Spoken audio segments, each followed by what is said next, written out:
द्वारपाल हरि के प्रिय दो, जय और विजय नाम असतो।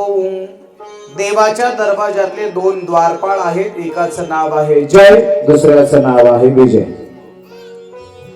देवाच्या दरवाजामध्ये सनकादिक ऋषी येतात, सनक सनंदन सनातन सनत कुमार सनकादिक ऋषी देवाच्या दरवाजात येतात आणि देवाच्या दरवाजात आलेल्या त्या सनकादिक ऋषींना दरवाजातले जे दोन द्वारपाळ आहेत ते द्वारपाळ अडवतायत।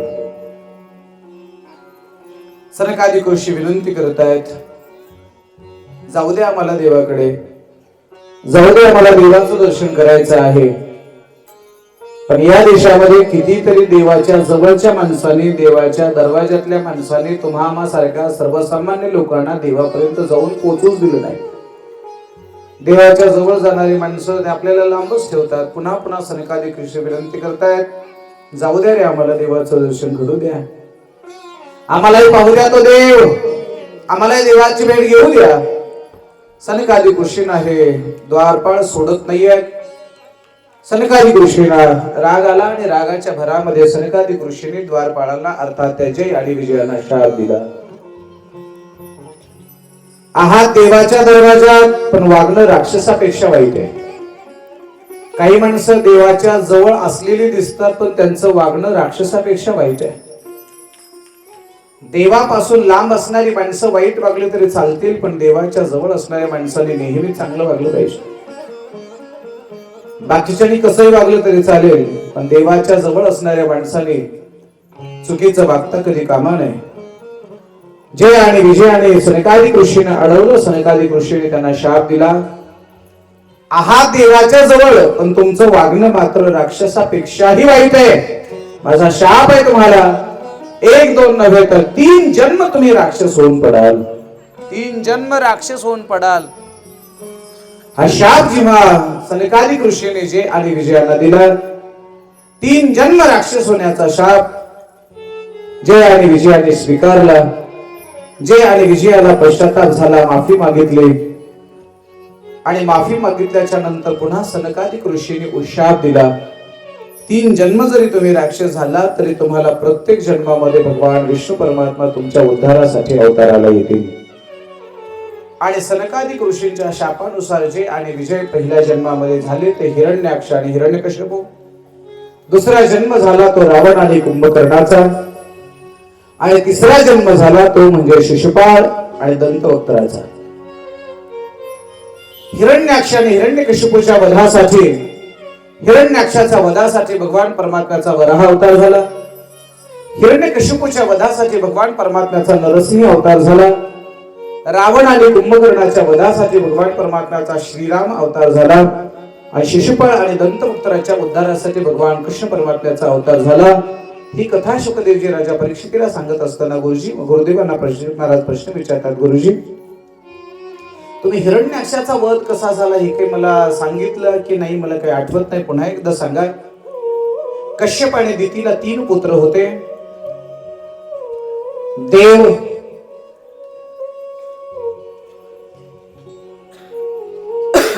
दानव आणि दैत्य।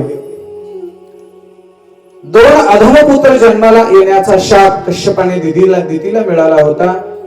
याचं कारण असं होतं की वेळ चुकली होती। सायंकाळच्या वेळेला आकाशातून देवता विचरण करत होत्या, तेव्हा त्या देवतांनी शाप दिला। धर्मशास्त्राने सर्व गोष्टीसाठी काही वेळा ठरवून दिलेल्या आहेत। पहिले प्रहर में सब जन जागे, दुसरे प्रहर में भोगी, तिसरे प्रहर में तस्कर जागे, चौथे प्रहर में योगी। पहिल्या प्रहरात सर्वजण जागे असतात, म्हणून पहिला प्रहर जागण्याचा आहे। पहिल्या प्रहरात सर्वजण, दुसऱ्या प्रहरात भोगी जागे असतात, तिसऱ्या प्रहरात तस्कर जागे असतात, चोर जागे असतात, आणि चौथा जो प्रहर आहे त्या काळामध्ये योगी जागे असतात। का पहाटे 3 वाजता काकडा सुरू करतात, उठा पांडुरंगा आता दर्शन द्या सकाळा, झाली आता वेळ सरली निद्रेची वेळा, संत साधू मुनी अवघे झाले ती गोळा, सोडा सेज सुख आता पाहू द्या मुख कमळा। म्हणून काकड्याची वेळ पहाटे 3:30 आहे। वेळ चुकली, आकाशातल्या देवतांनी शाप दिला, हे दिती तुझ्या पोटी 2 अधमपुत्र जन्माला येतील, अनेक दिवस तिथे गर्भ रोखून धरला. कालांतराने त्यांचा जन्म झाला. एकाचं नाव आहे हिरण्याक्ष आणि दुसऱ्याचं नाव आहे हिरण्यकशिपू.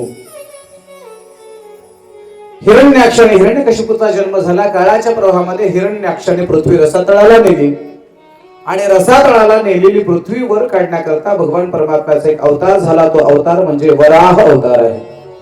वराह अवतारामध्ये येऊन भगवान परमात्म्याने हिरण्याक्षाचा उद्धार केला. बोली वराह भगवान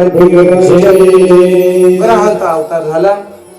आणि वराह अवतारामध्ये भगवान परमात्म्याने विष्णू परमात्म्याने माझ्या भावाचा म्हणजे हिरण्याक्षाचा वध केला. हिरण्याक्षाचा वध केला, भावाला मारलं, भावाचा वध केला म्हणून त्याचा जो भाऊ आहे हिरण्यकशिपू त्याने असं ठरवलं, ज्याने माझ्या भावाचा काटा काढला, ज्याने माझा भाऊ मारला तो आजपासून माझा शत्रू असेल. आजपासून मी त्याचं नाव घेणार नाही, माझ्या नगरीमध्ये त्याचं नाव घेणार नाही. हिरण्यकशिपूने संकल्प केला, निश्चय केला की मी देवाचं नाव घेऊ देणार नाही. हिरण्यकशिपूने भजन बंद केलं, स्वतःचं भजन बंद केलं, आपल्या बायकोचंही भजन बंद केलं, घरातलं भजन बंद केलं, गावातलंही भजन बंद केलं, राज्यातलं भजन बंद केलं. बोला माझ्याशी थोडस. जो स्वतः भजन करत नाही, बायकोला भजन करू देत नाही, घरी भजन करत नाही आणि गावात भजन होत असेल तर त्या भजनाला आडवं येतो, तो कोण?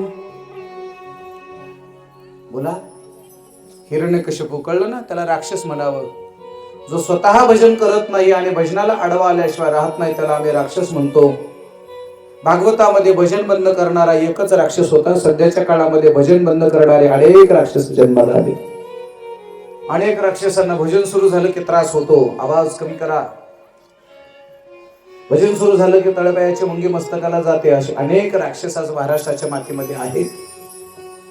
स्वतःचं भजन बंद केलं, घरादाराचं सर्वांचं भजन केलं, बंद केलं. पण लक्षात ठेवा, हिरण्यकशिपू राक्षस होता, वाईट होता, पण त्याची पत्नी मात्र फार सात्विक होती, पारमार्थिक होती.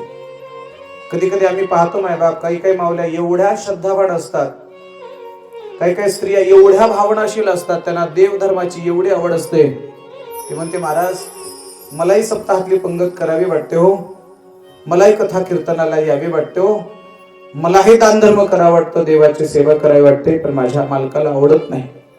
माझे मालक स्वतः भजन करत नाहीत, आम्हालाही भजन करू देत नाही. समजावं की तिच्या नशिबामध्ये राक्षस मिळाला.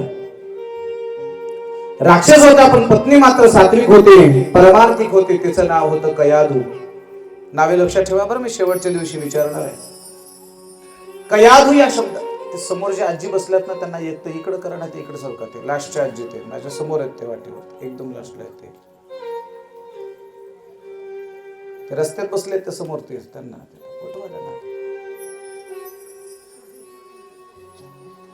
प्यार से बोलना पडेगा. राधे राधे. हिरण्यकशिपू परमार्थिक आहे, भावना परमार्थिक नाहीये, धर्माला विरोध करणारा आहे, भजनाला विरोध करणारा आहे. पण त्याची पत्नी मात्र अतिशय सात्विक आहे, परमार्थिक आहे. तिचं नाव होतं कयाधू. आम्ही कयाधू या शब्दाचा अर्थ शोधला. कयाधू या शब्दाचा अर्थ काय सांगतो? कै अधिक आधू, जी शोधूनही कशातच सापडत नाही आधू, तिला म्हणायचं कयाधू. आधू या शब्दाचा अर्थ काय आहे? कमकुवत. आपण म्हणतो ना, एखाद्याच्या पायाला लागला असेल तर तो पायात आधू झाला म्हणतात, त्याचा डोळा आधू झाला म्हणतात. मार लागला की आधू होतो, म्हणजे कमकुवत होतो. काय आधू? शोधून सुद्धा, शोधून सुद्धा जी कशातच नव्हती आधू, तिचं नाव आहे कयाधू. जाता जाता माझी हात जोडून विनंती आहे सर्वांना, स्त्री ही कशातच आधू नसावी, म्हणजे कशातच कमी नसावी. माझ्या समोर अनेक माझ्या तरुण मुली भगिनी बसलेल्या आहेत ना, तुम्हाला हात जोडून विनंती आहे, तुम्ही कयाधू सारखं बना. कयाधू म्हणजे काय? तिला सगळं आलं पाहिजे, तिला पेन घेऊन लिहिता आलं पाहिजे, तिला कॉम्प्युटर घेऊन संगणक घेऊन त्याच्यावर एखादा प्रोजेक्ट तयार करताच आला पाहिजे. आणि हे सगळं करत असताना तिला खुरपं घेऊन शेतात खुरपायला सुद्धा आलं पाहिजे. आलं पाहिजे बरं. तुमच्या मुलीला सगळं शिकवा. एक दिवस शेतात सुद्धा नेऊन तिला खुरपायला शिकवलंय. कारण या परमेश्वराने कुणाच्या कपाळात काय लिहिलं हे तुम्हाला आम्हाला सांगता येणार नाही. आणखी पुढे बोलू काय? माझ्या या तरुण मुली शिकल्या पाहिजे, डॉक्टर झाल्या पाहिजेत, इंजिनियर, प्राध्यापक, वकील, शास्त्रज्ञ, मोठ्या मोठ्या पदावर गेल्या पाहिजेत. माझा त्याला विरोध नाही. सगळं तुम्ही शिका, पण हे सगळं शिकत असताना स्वयंपाक कसा करावा हे मात्र विसरू नका. स्वयंपाकही शिकला पाहिजे, तिला भाकरी आली पाहिजे, तिला पुरणपोळी आली पाहिजे. मी एका कथेत मी सांगितलं, एक मुलगी माझ्याकडे आली, म्हणली महाराज आजकाल स्वयंपाक शिकायची गरज नाही, स्वयंपाक शिकायची पुस्तक आहेत. म्हणलं दाखव एखादा पुस्तकातला पाहून एखादा पदार्थ तयार करून. तिने पुस्तक उघडलं. मी म्हणलं जाऊ दे बाकीचं जमणार नाही, खिचडी तरी कर. तिने पुस्तक काढलं, त्याच्यात लिहिलं होतं गॅस पेटवला, पातेलं ठेवलं, तेल टाकलं. आता त्याच्यात लिहिलं होतं मोहरी आणि जिरे टाका. तेल तापलं नाही तोवरच टाकली मोहरी जिरे. आणि पुन्हा त्याच्यात लिहिलेलं होतं ते मोहऱ्या कळायला लागल्या हे झाल्या. आणि त्याच्यात आता लिहिलेलं होतं चिरलेला कांदा आणि टोमॅटो टाका. आता कांदा घेतली चिरायला बसले, गेली फोडणी कर पडून. एवढं शक्य आहे? काही गोष्टी पुस्तकात वाचून येत नसतात, काही गोष्टी प्रॅक्टिकली शिकाव्या लागतात. म्हणून लक्षात ठेवा, माझे हात जोडून विनंती आहे, तुमच्या मुलीला स्वयंपाक आलाच पाहिजे. काही म्हणतील माझा मालक माझा पती फार श्रीमंत आहे, माझ्या घरी कामाला महिला आम्हाला लावता येतील. पुन्हा एक गोष्ट सांगतो, परमेश्वराच्या कृपेने तुम्ही जर सधन असाल, श्रीमंत असाल, तुमच्या हाताखाली जर बाहेरच्या महिला असतील तर जरूर आम्हाला त्याचा आनंद नाही, मला काही पगार द्यायची नाही. फक्त एक करा, तुम्ही धुणे भांड्याला कशालाही बाहेरच्या माता माऊल्या लावा, फक्त स्वयंपाक मात्र घरच्या लक्ष्मीने केला पाहिजे, विसरता कामा नये. आपल्या पतीला आपल्या मुलाला खाऊ घालत असताना स्वयंपाक मात्र घरच्या पत्नीने केला पाहिजे. जी कशातच आधू नाही तिला म्हणावं कयाधू आहे. कशातच आधू नाही. कयाधू नावाची ही जी स्त्री आहे, हिरण्यकशिपूची पत्नी आहे, परमार्थ करत होती, सात्विक होती. एके दिवशी हिरण्यकशिपूने भजन बंद केलं, सर्व भजन बंद केलं. एक दिवस म्हणलं आपण इथं राहण्यापेक्षा एखाद्या जंगलात वनात जाऊ आणि ब्रह्मदेवाची साधना करू. ब्रह्मदेवाची साधना करायला निघाला आणि ब्रह्मदेवाची साधना करायला निघाल्याच्या नंतर हिरण्यकशिपूला हिरण्यकशिपूच्या पत्नीने म्हणजे कयाधूने औक्षण केलं, शुभेच्छा दिल्या आणि ओवाळून पाठवलं. आता माऊलीने तुम्हाला हात जोडून विनंती, तुमचा पती जर एखाद्या चांगल्या कामासाठी जात असेल तर त्यांना तिलक केलं पाहिजे, त्यांना औक्षण केलं पाहिजे आणि ओवाळून शुभेच्छा दिल्या पाहिजेत. मालक नेमकं चांगल्या कामाला निघाला की तुम्ही कर करता आरा. त्याला असं वाटतंय कामाला जाण्यापेक्षा इथंच घरी राहावं. गोंधळ करून घरातला कालवा करून मालकाला कधी पाठवायचं नसतं. पुन्हा एकदा सांगतो, पुरुषाचं हे यश हे स्त्रियांच्या हातात असतं. तुम्ही रडून पडून जर पाठवत असाल तर त्याला यश व्यवस्थित येत नाही. जाऊ दे, आतापर्यंत झालं असेल, तुमचा स्वामी जर एखाद्या चांगल्या कामाला निघाला असेल ना, त्यांना शुभेच्छा दिल्या पाहिजे. हिरण्यकशिपूने शुभेच्छा दिल्या. त्या हिरण्यकशिपूला माऊलीने पत्नीने शुभेच्छा दिल्या. हिरण्यकशिपू निघाला. ही लेकरू एक मध्ये मध्ये येते, पाहिजे कोणाचं आहे घ्या, त्याच्यात आई घ्या, बरं घ्या, त्या लेकरांना ठेवा. नाही मी काही संन्यासी नाही, तुमच्यातलाच आहे, पण ते मला विक्षेप होतो. थोडस सांभाळा, आपल्या लेकरांना जवळ ठेवा. प्यार से बोलना पड़ेगा, राधे राधे. जोर से बोलो, राधे राधे. चला, काय चालू होतं? काही जणांना वाटेल की महाराज संन्यासी का काय लेच राग करायला लागलाय, पण नाही, ते तयार होत नाही महाराज. हे सगळं शब्दाने सांगायचं म्हटलं ना, मला वातावरण थोडं शांत लागतं. काय चालू होतं? झोपले का काय? काही आधू सांगत होतो. पुरुषाचं यश हे त्याच्या घरच्या स्त्रीच्या वागणुकीवर अवलंबून असतं. नाही, कितीतरी स्त्रिया आपल्या पुरुषाला एवढा त्रास देतात. मला काही गोष्टी सांगायच्या. दिवसभर त्यांनी कुठेतरी बाहेर काम करावं, मग व्यापार असेल, शेती असेल, आणि दिवसभर कष्ट करून जर तो मालक जर जेवायला बसला असेल, जेवायला बसल्यानंतर प्रेमाचे 2 शब्द बोलून व्यवस्थित जेवू घालणं आपलं कर्तव्य नाही का? नेमकं त्याने कष्ट करून यावे आणि घरी येऊन जेवायला बसल्याबरोबर सासू सुनाचे घराणे सुरू व्हावे.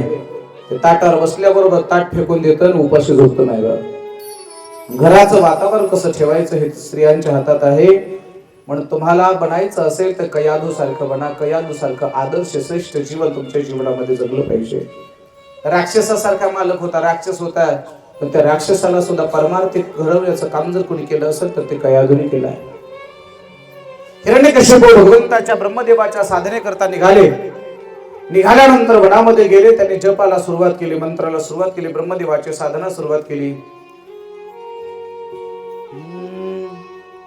ओम ब्रह्मणे नमः किंवा ओम ब्रह्मदेवाय नमः ओम ब्रह्मणे नमः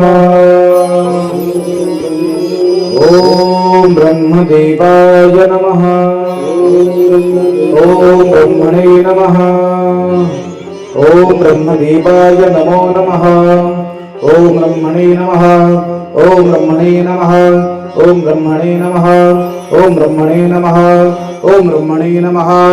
साधना सुरू आहे. तेवढ्यात एक पोपट आला आणि पोपट झाडावर बसला आणि झाडावर बसलेला पोपट असं म्हणायला लागला, ओम नारायणाय नमो नमः. हा राक्षस म्हणायला ब्रह्मणे नमः आणि पोपट म्हणतो नारायणाय नमो नमः. ओम नारायणाय नमो नमः. राक्षस म्हणतोय ओम ब्रह्मदेवाय नमः. ओम नारायणाय नमो नमः. ओम नारायणाय नमो. ओम नारायणाय नमो. ओम नारायणाय नमो. ओम नारायणाय नमो. नारायणाय नमो. नारायणाय नमो. राक्षसाला पोपट म्हणला बंद कर भजन.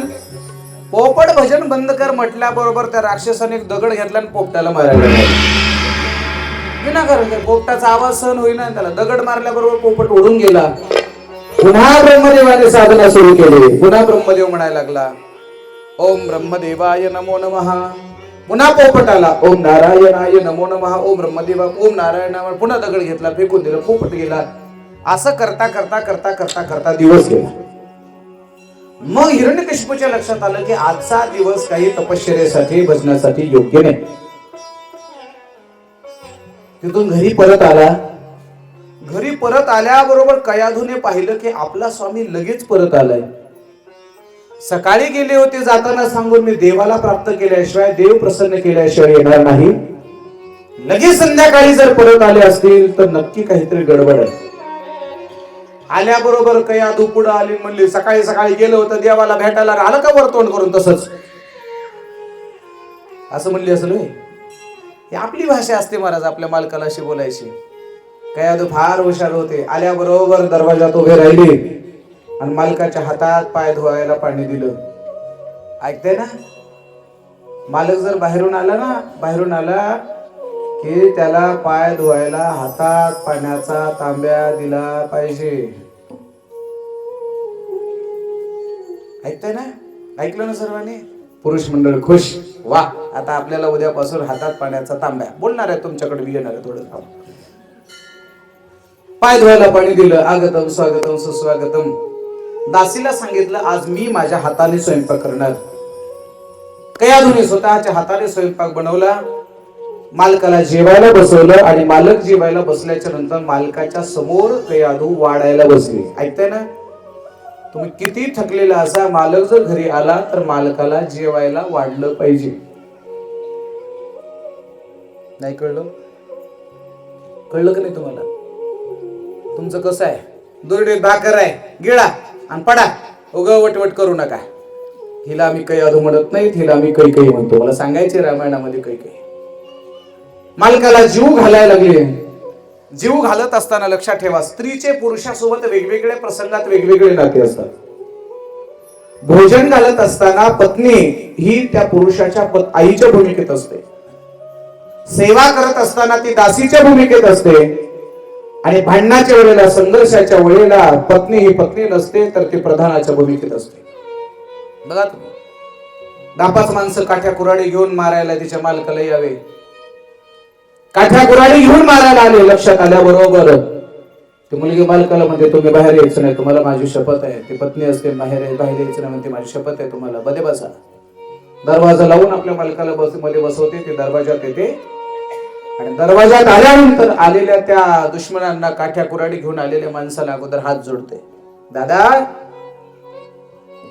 दादा, चुकलं असेल माझ्याकडून काहीतरी, चुकलं असेल माझ्या मालकाकडनं काहीतरी झालं असेल कमी जास्त, पदरात घ्या, चूक कबूल करा.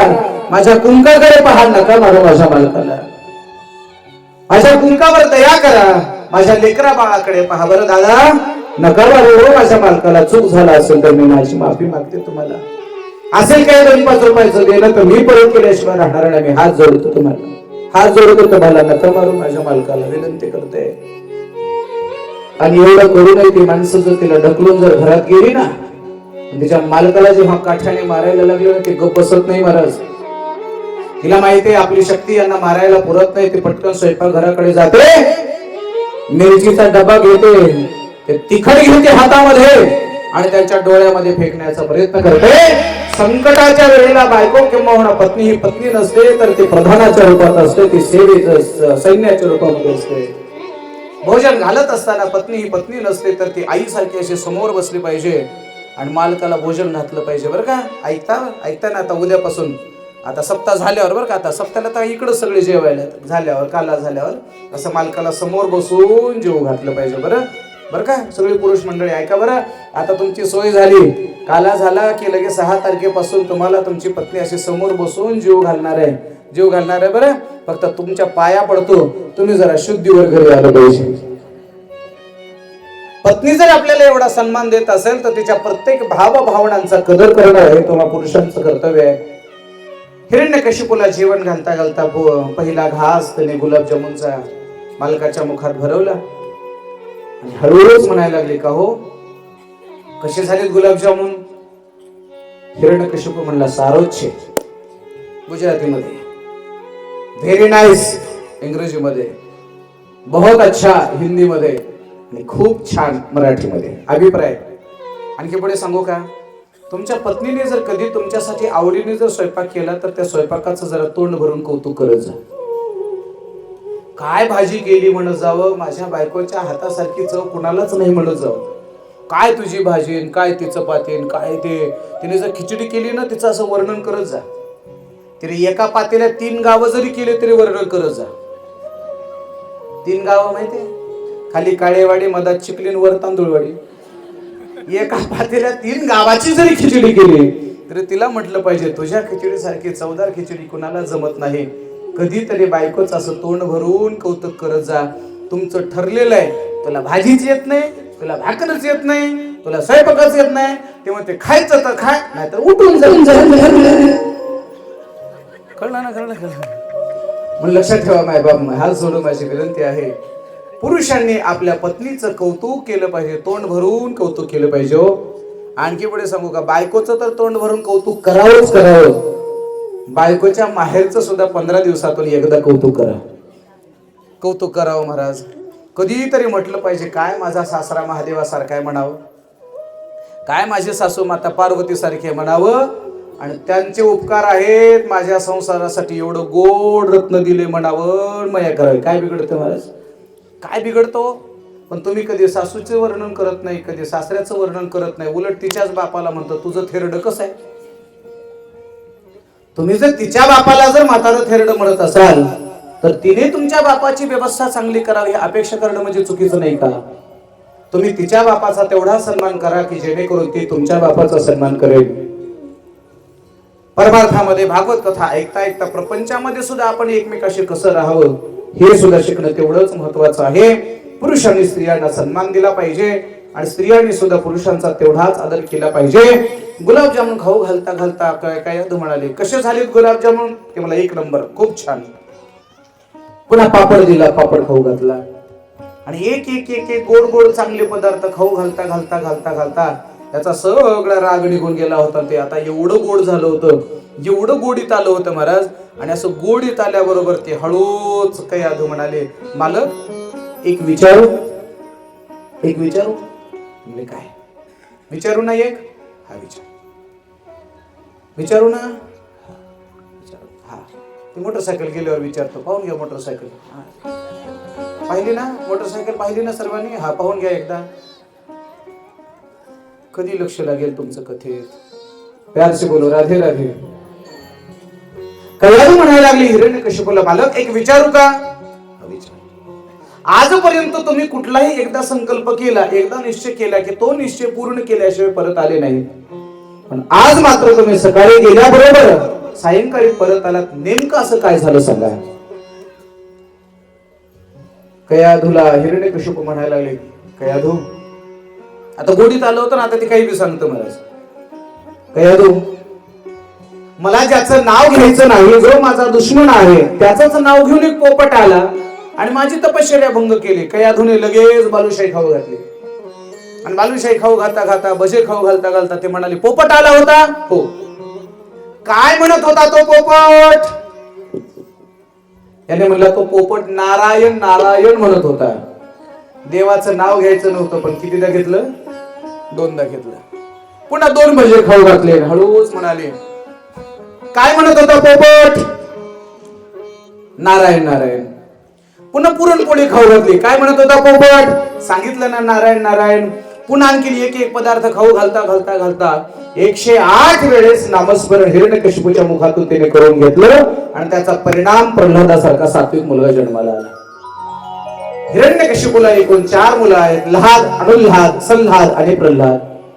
प्रल्हादाला लहानपणापासून भक्तीची आवड, पुढे ब्रह्मदेवाची साधना केली. ब्रह्मदेव प्रसन्न झाले होते, हिरण्यकशिपूला वरदान दिलं होतं, घरात नाही, बाहेर नाही, दिवसा नाही, रात्री नाही, सजीवाकडून नाही, निर्जीवाकडून नाही, 12 महिन्यापैकी एकही महिना नसावा, हे सगळे नियम भगवंतांनी पाळले. माहिती आहे तुम्हाला?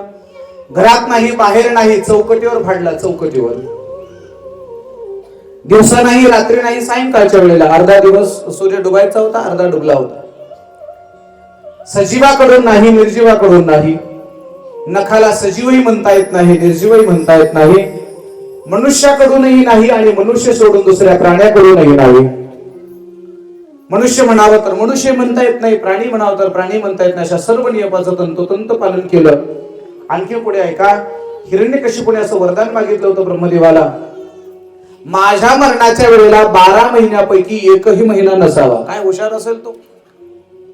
आणि पुन्हा सांगू, परमेश्वराने तीही अट पूर्ण केली आणि 12 महिने सोडून हिरण्यकशिपूला मारण्यासाठी, हिरण्यकशिपूसाठी म्हणजे या राक्षसासाठी 13वा महिना तयार झाला.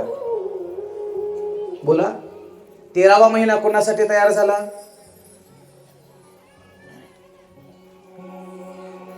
तुम्ही काय झोपले का काय? 13वा महिना कोणासाठी?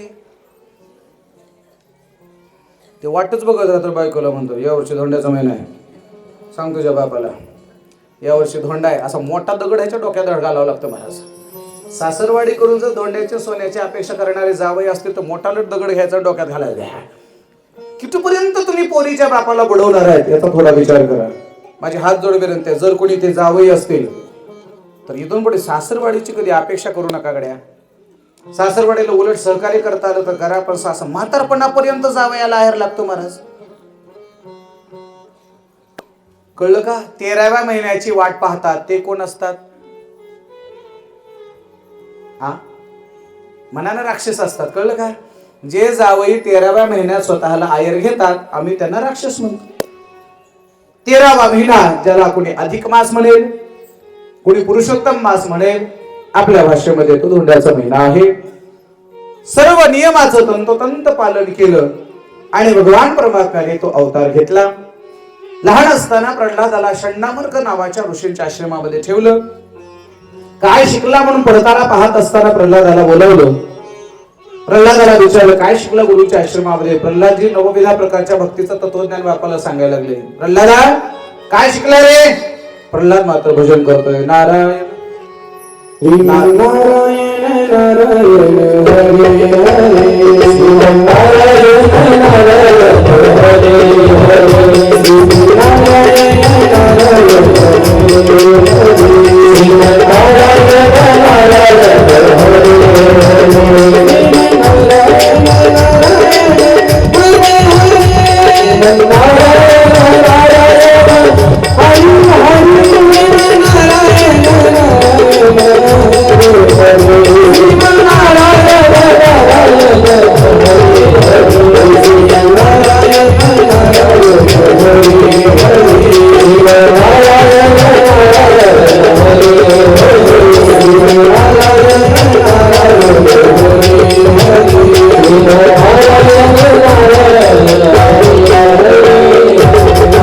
प्रल्हादाचं भजन चालू आहे.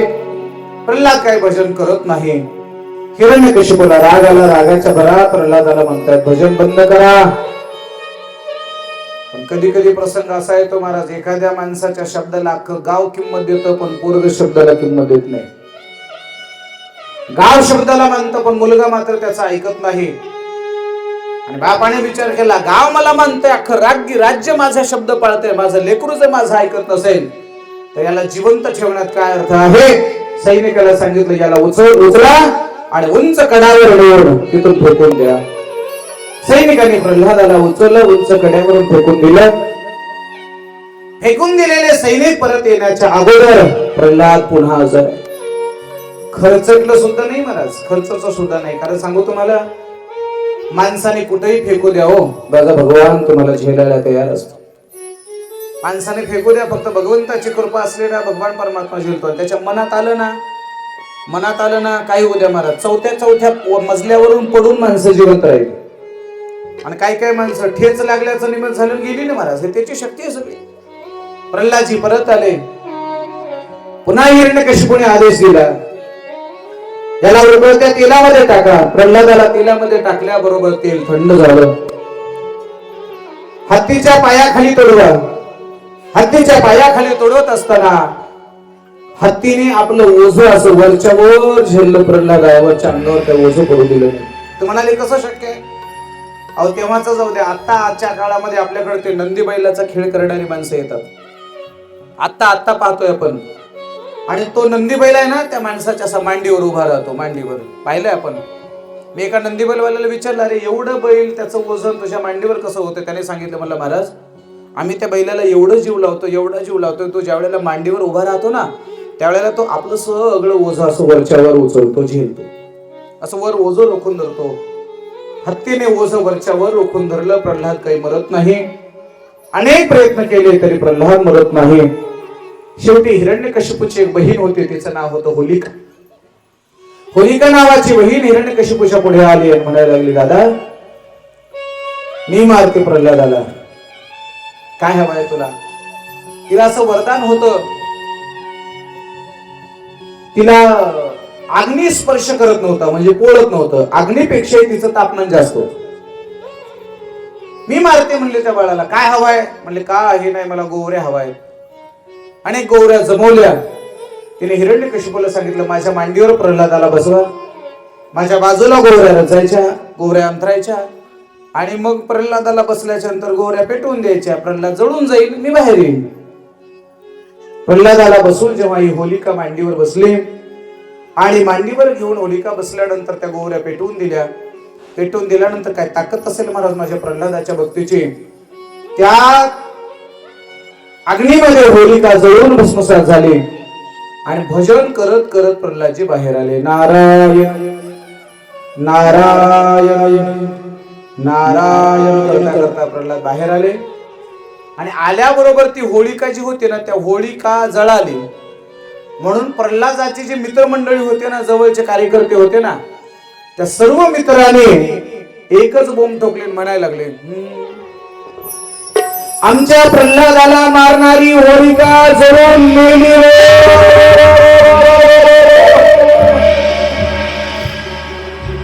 असं कोण म्हणले?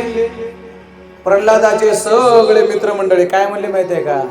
आमच्या प्रल्हादाला मारणारी होलिका गेली रे. हा बोंबला पोरानो.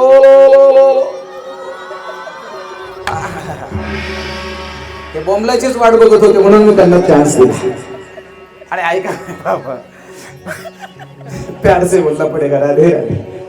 आणि ही घटना घडली कधी? ही घटना घडली फाल्गुन महिन्यातल्या पौर्णिमे दिवशी. फाल्गुन महिन्यातली पौर्णिमा म्हणून होळी हा सण आहे. आणि तेव्हापासून होळीच्या सणाला बोंबलायला परवानगी आहे. बोंबलायचं काय एकदा नको नाही, बस झालं की. म्हणून एरवी कधी बोंबलायचं नाही, पण होळीच्या सणा दिवशी मात्र बोंबलल्याशिवाय राहायचं नाही. पण बोंबलत असताना कुणालाही शिव्या द्यायच्या नाही. शिव्या फक्त होळिकेला द्यायची. आमच्या भक्तांना मारणारी होळिका, आमच्या प्रल्हादाला मारणारी होळिका जळून गेली म्हणून त्या काळातल्या प्रल्हादाने बोंबा ठोकल्या. आणि तेव्हापासून फाल्गुन महिन्यातल्या पौर्णिमे दिवशी त्या होळीच्या नावाने ती होलिका दहन करण्याची पद्धत आहे. होळी करण्याची पद्धत आहे. आणि होळी करण्याची पद्धत आहे, होलिकेच्या नावाने बोंबलण्याची पद्धत आहे. मग प्रल्हादजी भजन करतायत, नारायण नारायण नारायण नारायण. अनेक प्रयत्न केले, प्रल्हाद मरत नाही. हिरण्यकशिपूला राग आला आणि रागाच्या भरामध्ये प्रल्हादाला विचारलं, सांग तुझा देव कुठे आहे, सांग कुठे देव. प्रल्हादाने सांगितलं, माझा देव जिथे पाहिजे तिथे आहे.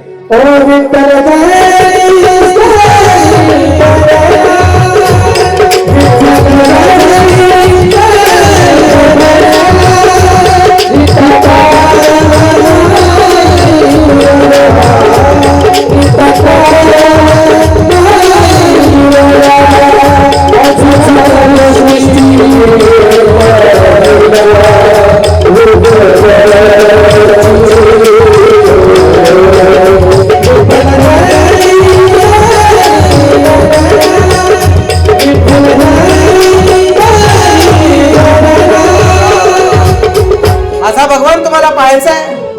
महाराज अभंगात वर्णन करतात, विठ्ठल जळी स्थळी भरला रिता ठाव नाही वरला. विठ्ठल नाही, देव नाही असं ठिकाण नाही. कुठे देव? कोपोनिया पिता पुसे प्रल्हादासे सांग ऋषिकेशी कोठी आहे. सांग कुठे देव? प्रल्हादाने सांगितलं, येरू म्हणे जळी स्थळी काष्टी भरला व्यापुने राहिला दिशाद्रोम. सगळीकडे देव आहे माझा, सगळीकडे.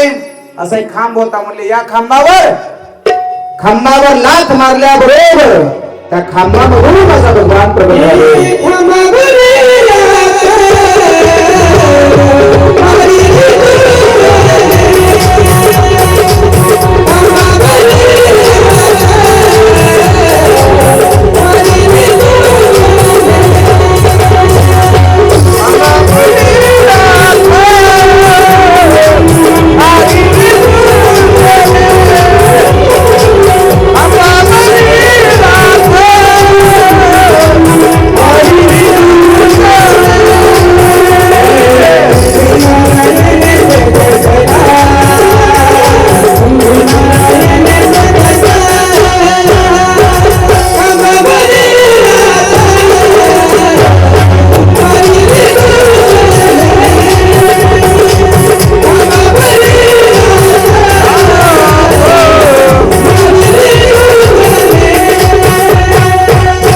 खांबावर लाथ मारल्याबरोबर त्या खांबातनं माझा भगवान प्रगट झाला.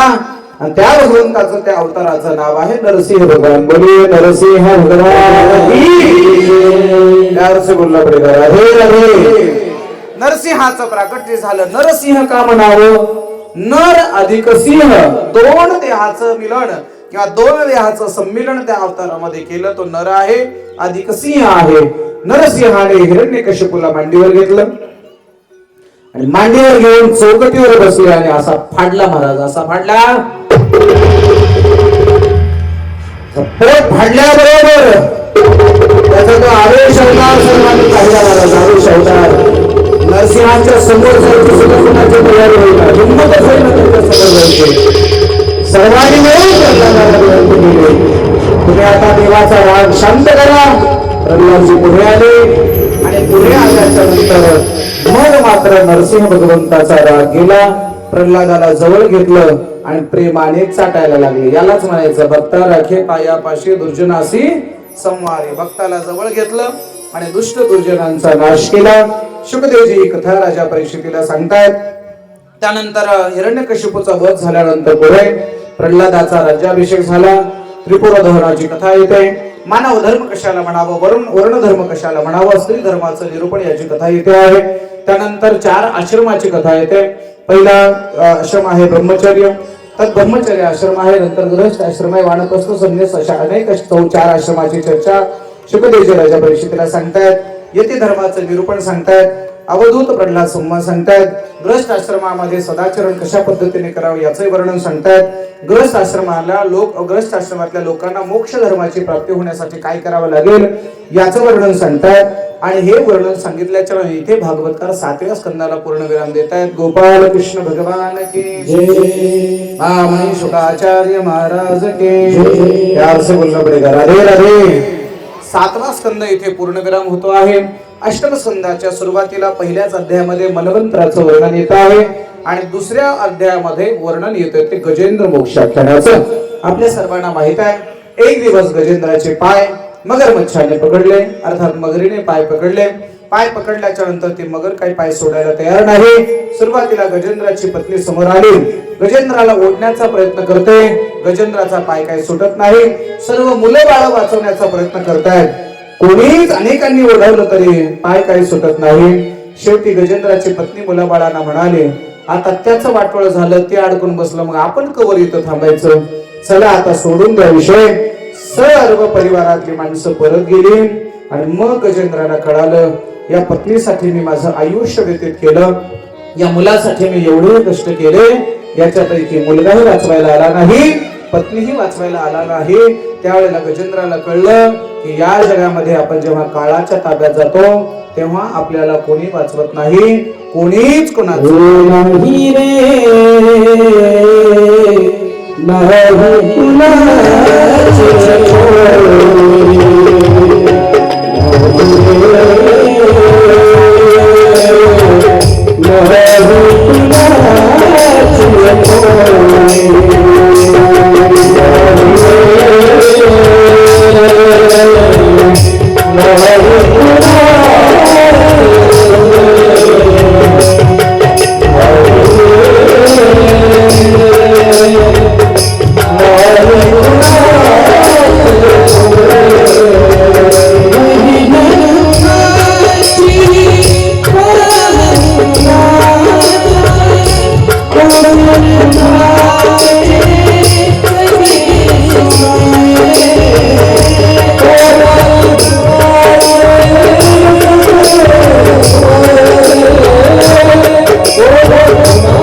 नाही कुणाचे कुणी तुझे नवे रे कोणी अंती जाशील एकला प्राण माझे माझे म्हणून बहीण कुणाची भाऊ कुणाचा कोण कुणाचे सगळे सोयरे कोण वाचवायला येतो मायबाप कोण आहे मसन वाटत वाचवायला येणार कधी आहे का असं एखाद्या माईने लेकर वाचवलं एखाद्या बापाने पोर वाचवलं एखाद्या पत्नीने पती वाचवलं काही नाही सगळे स्मशानापर्यंतचे सोबती आहेत.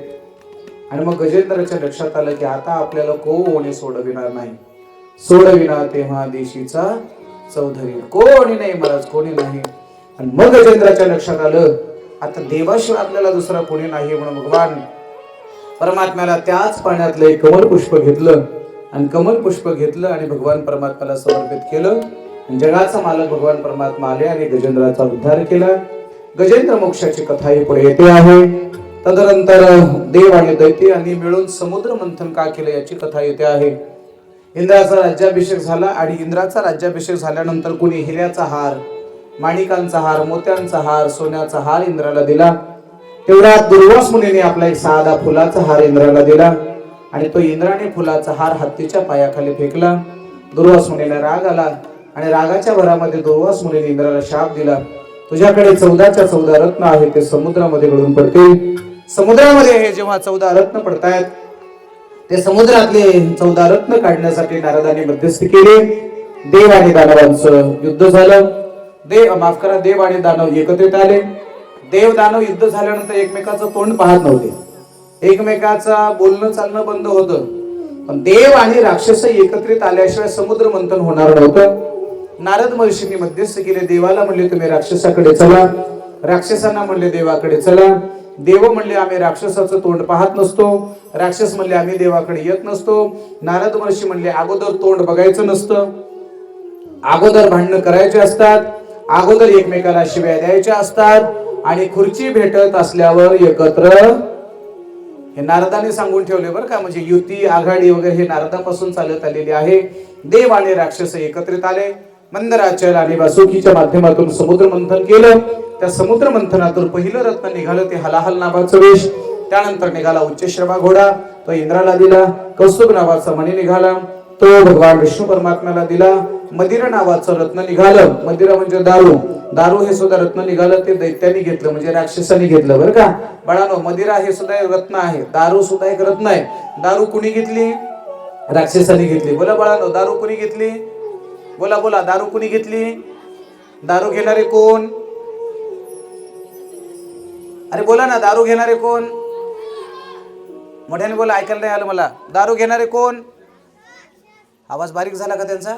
चला, माझी हात जोडून विनंती बरं का, आपण जर कमी जास्त कोणाच्या संगतीमुळे जर मदिरा नावाच्या या व्यसनाच्या मागे लागले असाल, कृपया यापासून दूर राहा. तदनंतर धन्वंतरी भगवंताचा अवतार झाला, अमृत कुंभ घेऊन बाहेर आले. राक्षसांना तो अमृत कुंभ मिळू नये म्हणून भगवान परमात्म्याचा मोहिनी अवतार झाला. अशी ही समुद्र मंथनाची कथा भगवान शुकदेवजी राजा परीक्षितीला सांगतात. त्यानंतर कश्यपाकडून आदितीला पयोव्रताचा उपदेश सांगितला. भगवंताचा नंतर आदितीच्या त्यानंतर ही महत्वाची कथा येते, ती म्हणजे वामन अवताराची कथा. बळी नावाच्या राजाने अनेक यज्ञ केले, पुण्य एवढं वाढलं की इंद्राची खुर्ची डळमळी झाली. इंद्र भगवान परमात्म्याकडे आले आणि काही करा पण माझी खुर्ची वाचवा. त्यावेळेला भगवान विष्णू परमात्म्याने छोटासा कमी उंचीचा असणारा वामन अवतार घेतला. वामन अवतार घेऊन बळीराजाच्या दरवाजात आले. बळीराजाच्या दरवाजात आल्यानंतर सांगितलं वामनाने, 3च पाऊल भूमी मागितली होती, 3 पावलाची भूमी जर झाली तर मला भरपूर होते राजा. 3 पावलाची भूमी बळीराजाने दान दिले. तिथेही शुक्राचार्य नावाचे दैत्याचे गुरु आडवे आले, त्यांचा डोळा सुद्धा बळीराजाने फोडला. आड आला म्हणून फोडीला डोळा, बळीने आंधळा शुक्र केला. बळीराजाने शुक्राचार्याचा डोळा फोडला. पुढे बळीराजाने संकल्प सोडला. वामनाने पहिल्या पावलाने पृथ्वी व्यापली, दुसऱ्या पावलाने ब्रह्मांड व्यापलं आणि विचारलं आता तिसरा पाऊल कुठे ठेवू? बळीराजाने सांगितलं माझ्या डोक्यावर ठेव. बळीराजाच्या डोक्यावर वामनाने पाऊल ठेवला आणि पाताळामध्ये 7 लोक आहेत, अतल, वितळ, सुतळ, रसातळ, महातळ आणि पाताळ. या 7 लोकांपैकी सुतळ नावाच्या लोकामध्ये नहुष नावाचा राजा राज्य करत होता. या नहुषाच्या गादीवर बळीला बसवलं आणि मग भगवान प्रसन्न झाले. काय पाहिजे बळी सांग ना. त्यावेळेला बळीराजाला भगवान परमात्म्याला बळी म्हणायला लागले, भगवान अरे तू सोबत असल्यावर आम्ही मसल वाट्यात बी राहू रे, फक्त तू सोबत पाहिजे बरं का. देव सोबत असल्यानंतर माणसं मशानात सुद्धा व्यवस्थित राहू शकतात आणि देवाची साथ नसेल तर गावात सुद्धा व्यवस्थित राहू शकत नाही. मी पाताळात मी राहायला तयार आहे बरं देवा, फक्त तू माझ्या सोबत राहिलं पाहिजे. काय म्हणून राहू रे बळी? काही नाही, माझ्या दरवाजातला द्वारपाळ म्हणून तू उभं राहिलं पाहिजे. बळीराजा द्वारपाळ म्हणून उभा राहिला. पुढे लक्ष्मी माता बळीराजाकडे गेली, बळीराजाला ओवाळणी केली आणि बळीराजाला ओवाळणी केल्याच्या नंतर बळीराजाने ओवाळणीच्या रूपामध्ये लक्ष्मीला ओवाळणी दिली. काय पाहिजे सांग ओवाळणी. लक्ष्मीने सांगितलं काही नाही, तुझ्या दरवाजातला जो नोकर आहे ना द्वारपाळाने, त्याला मात्र तो सोडून दे. ही घटना घडली ती दिवाळीच्या प्रतिपदेला. तेव्हापासून ही बली प्रतिपदा साजरा करण्याची पद्धत सुरू झाली. अशा अनेक कथा शुकदेवजी राजा परीक्षितीला सांगतात. अशा अनेक कथा सांगता सांगता पुढे परशुराम अवतार झाला. पुढे सर्वात महत्वाचा अवतार झाला तो म्हणजे राम अवतार.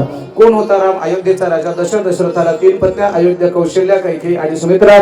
त्यांच्या पुढे 4 पुत्राचा जन्म झाला. राम, लक्ष्मण, भरत, शत्रुघ्न काळाच्या प्रवाहात खूप मोठे होतात. रंगायला लागले, रंगता रंगता चालायला लागले, चालता चालता थोडे मोठे झाले. राज्याभिषेकाची तयारी सुरू झाली. राज्याभिषेकाची तयारी सुरू झाल्यानंतर कैकेयी रुसून बसली. 14 वर्षाच्या वनवासाला पाठवलं. 14 वर्षाच्या वनवासामध्ये अनेक पद्धतीचे संकट सहन करावे लागले. पुढे रावणाने सीतेचं हरण केलं, सीतेला घेऊन लंकेत गेला. रामाचं रावणाचं युद्ध झालं, रावण मारला गेला. 14 वर्षाचा वनवास संपला. रामचंद्र प्रभू अयोध्येत परत आले. झालं रामायण. त्याला काय लागतं? 1 मिनिटात रामायण, 1 श्लोकात रामायण. आदो राम तपोवनाधिगमनम हत्वा मृगकांचन वैदेहरणम जटायुमरणम सुग्रीव संभाषणम वाली विरोधालनम लंकापुरी दहनम पाश्चात रावण कुंभकर्ण हरणम एतद्धि रामायणम. बोलिये श्रीरामचंद्र भगवान की. हे सगळं रामायण सांगितलं बरं का. नाही तर पुन्हा म्हणायचं नाही मला रामायणातलं काही सोडलं म्हणून. 1 श्लोकात सगळं रामायण आहे.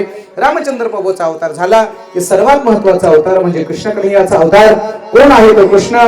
कुठे जन्माला आला, काय जन्माला आला, सगळी चर्चा आपल्याला करायची आहे. वसुदेव आणि देवकीचा विवाह झाला, आकाशवाणी झाली.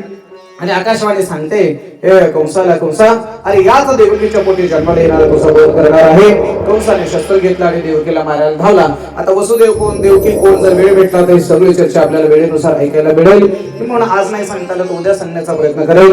पाता पाता हातात शस्त्र घेतलं. कंसाने शस्त्र घेऊन मारत असताना वसुदेवाने विनंती केली, नको रे मारू, स्त्री हत्येचं पाप फार मोठा आहे. हिच्या पोटी जन्माला येणारी सर्व मुलं मी तुझ्या हाती देतो, तुझ्या हाती सुपूर्द करतो.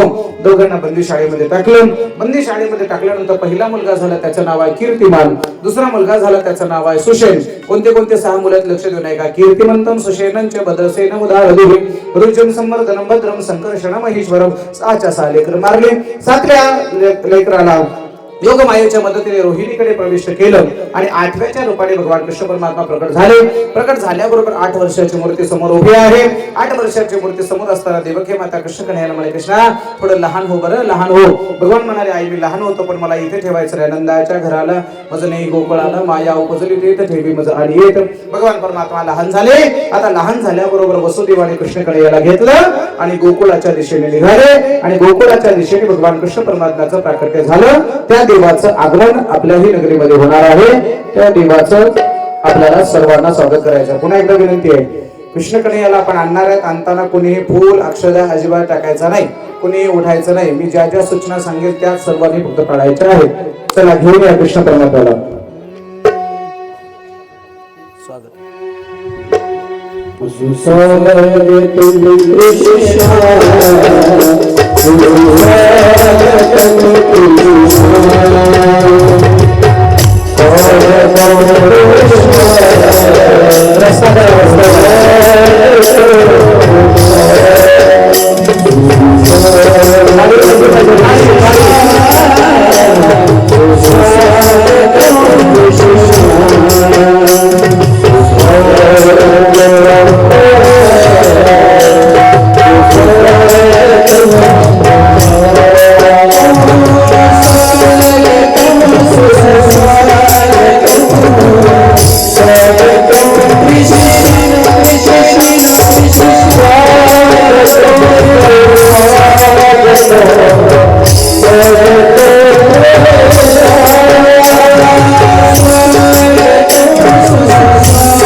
कृष्ण भगवान की.